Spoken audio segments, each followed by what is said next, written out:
Welcome to the Pioneer Sessions, where we hear from the best independent, creative, digital and marketing agencies on the topics that matter to leaders in big companies and brands right now.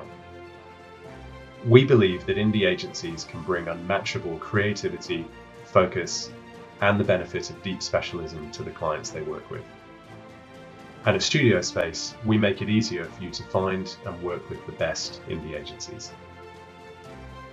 Episode 3, Post-Pandemic Customer Experience. The question is, are customer needs changing post-pandemic? A lot of people have sat at home and reevaluated what's important to them, whether it be sustainability, whether it be living wages, quality of life. And operators are going to have to start paying attention to those things because people are picking their experiences driven off the back of those. The context of living during the pandemic, living and working and operating largely remotely, exposed a lot of the frailties of the technologies we work with and revealed the products and the services that hadn't actually considered perhaps the margins, so the error states, channel switching, recovery from circumstances beyond your control. I think because consumers are using technology so much more to run their lives, whether it's ordering their supermarket shopping online or buying other stuff or interacting in games or social media, their expectations of how it works and what it delivers and the experience that people have is so much higher. And they use reference points of the big players to test, or they don't test anything, they're just using it. And if it doesn't work like they expect it to, then they just will move on to another tool.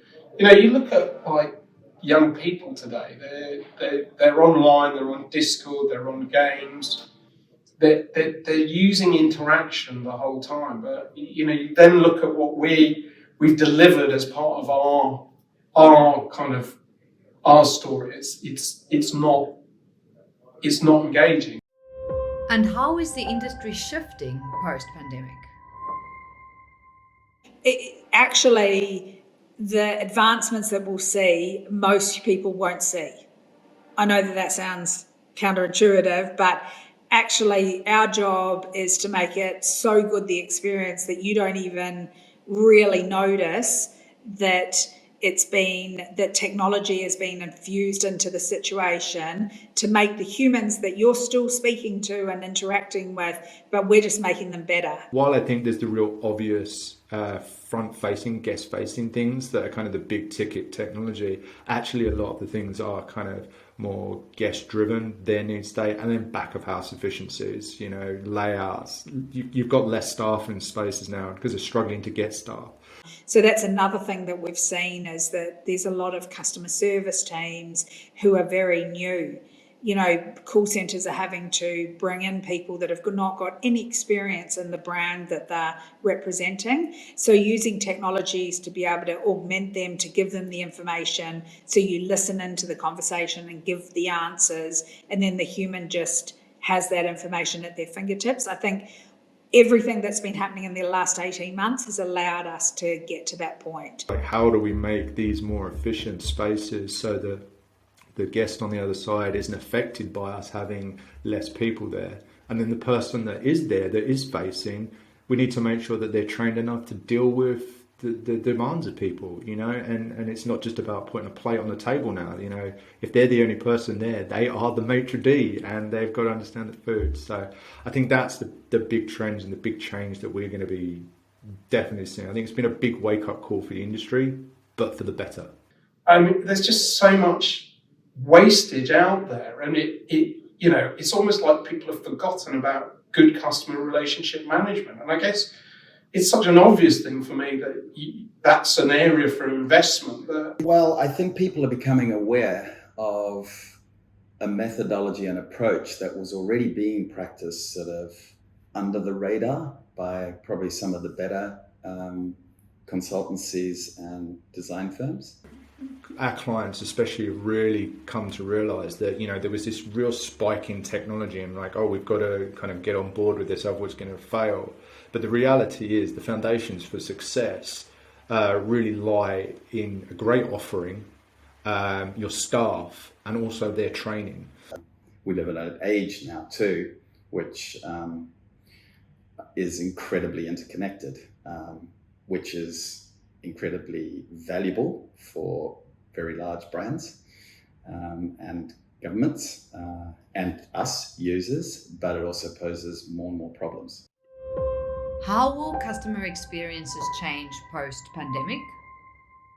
And you can have all the gimmicks in the world, flipping burgers, ice cream machines that are served by robots. But if the product is absolutely useless and the staff or how it's kind of the end user, the way it's gifted to the user is rubbish, it's a fad and it's just going to fade away. And brands that have really survived and come out the other side of pandemic really well and really strongly have had a real connection with the users. I mean, I know that the future is about enriching these experiences, and it's not just in banking. It's everyone who has a kind of secure area could be doing so much more with that secure area to build engagement with their customers. I mean, I always hire people who've been to lots of different countries and have lots of experiences because they understand that their worldview is not the same worldview as the person that they're doing the research with. So we teach people how to do empathy. Especially coming off the back end of pandemic, where people had less contact with human beings. We've been living in this world of kind of digital interaction. The face value and the human interaction is actually possibly one of your strongest commodities. All humans were born compassionate, and I think we've learnt through our ego coming to the fore that we forget about that. But compassion is something that makes us a better designer because we understand who we're designing for and we want to help them. The designer's toolkit is going to become probably more and more important in that we're able to visualize this sort of complexity and actually use the models that we create as a byproduct of our problem solving to take people on the journey. So I think that's been probably underlined throughout the pandemic, and fingers crossed, we're going to learn some lessons in a positive way as we move forward.